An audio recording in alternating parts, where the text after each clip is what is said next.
तैयार हो जाएगी, ऐसी आशा की गई है। 27 सदस्यीय एक चतुरंगिणी सभा का निर्माण हमने आज कर दिया है। ये सभा प्रत्येक क्षेत्र में आगे बढ़ते हुए 10 महीने में सेना को धरातल पर काम करते हुए दिखाने के लिए वचनबद्ध है।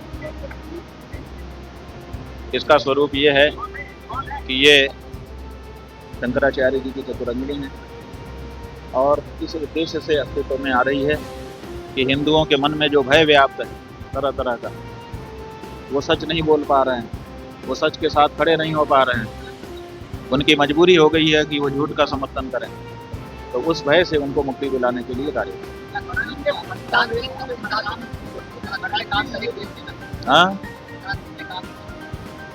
सिद्धांत ये है कि निर्बल का बल बनो और उसके लिए तरीका है टोको, रोको और नहीं तो ठोको। तो टोको का मतलब है कि कहना पड़ेगा कि भाई ये गलत हो रहा है, हो सकता है इससे सुधार आ जाए। अगर सुधार नहीं आता है तो फिर खड़े होकर रोकना पड़ेगा कि आपको रुकना होगा, ये ठीक नहीं। और अगर उतने पर भी कोई नहीं मानता है तो फिर उसको ठोको। ठोको का मतलब सीधे लकड़ी लेकर के या गोली लेके प्रहार कर देना नहीं है, उसके ऊपर लिखित रूप से शिकायत करना, पंचायत करना आदि आदि जो भी संविधान प्रदत्त हमारे अधिकार हैं वो आरंभ कर दिए जाए। तो ये हमारा तरीका होगा, टोको, रोको, ठोको। वर्षा जो है ये परशुराम जी ने धारण किया था। उन्होंने पहले वेदाध्ययन किया, तपस्या करते थे, लेकिन उनके आश्रम में गायें थीं। उनके ऊपर सहस्त्रार्जुन नाम का जो राजा था उसने आक्रमण कर दिया और गायों को सताने लगा।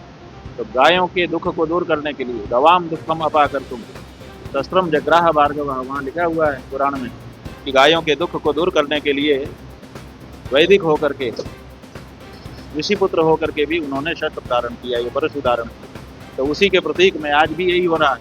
गायों को दुख है, उस दुख को दूर करने के लिए ये परशु धारण किया है।